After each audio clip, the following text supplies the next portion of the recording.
بسم الله الرحمن الرحیم والسماء ذات البروج. به نام خداوند بخشنده مهربان.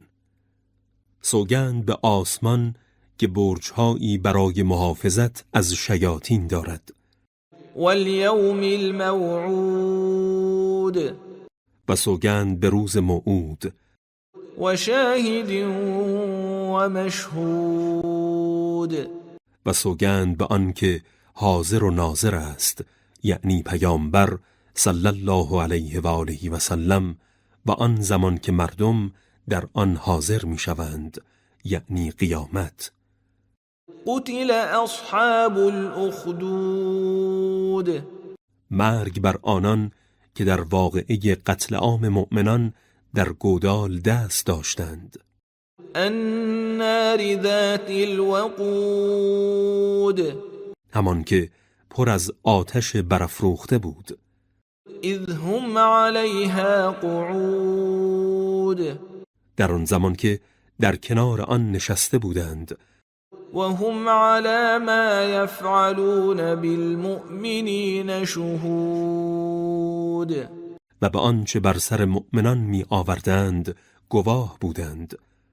و ما نقموا منهم الا ان یؤمنوا بالله العزیز الحمید. و تنها از این جهت به مؤمنان خشم می گرفتند و مجازاتشان می کردند که به خدای شکست ناپذیر و شایسته ستایش ایمان داشتند. الذي له ملك السماوات والأرض والله على كل شيء شهید.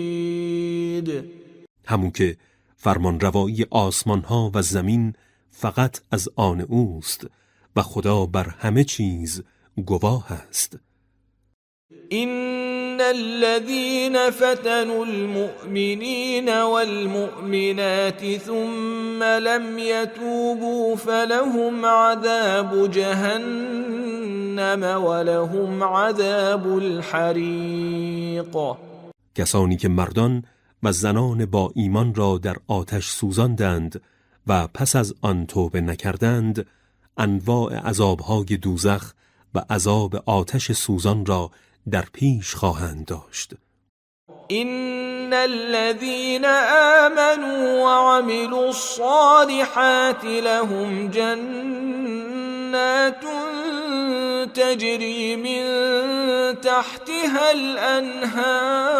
الأنهار ذلك الفوز الكبير.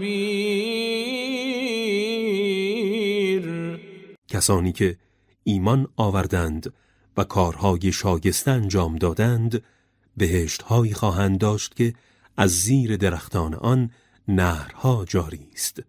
این همان نجات و پیروزی بزرگ است. این بطش ربک لشدید. مجازات و اعمال خشونت پروردگارت بسیار سخت است.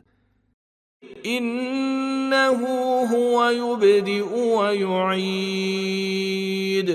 اوست که آفرینش را آغاز می کند و در قیامت دوباره آن را تکرار می کند. و هو الغفور الودود. و اوست که بسیار آمرزنده و مهربان است. ذو العرش المجید. صاحب تخت فرمانروایی عالم است و با عظمت و بزرگوار می باشد. فعال لما یرید. هر آنچه که بخواهد انجام می دهد. هل اتاک حدیث الجنود. آیا سرگذشت آن لشکریان به تو رسیده است؟ فرعون و ثمود.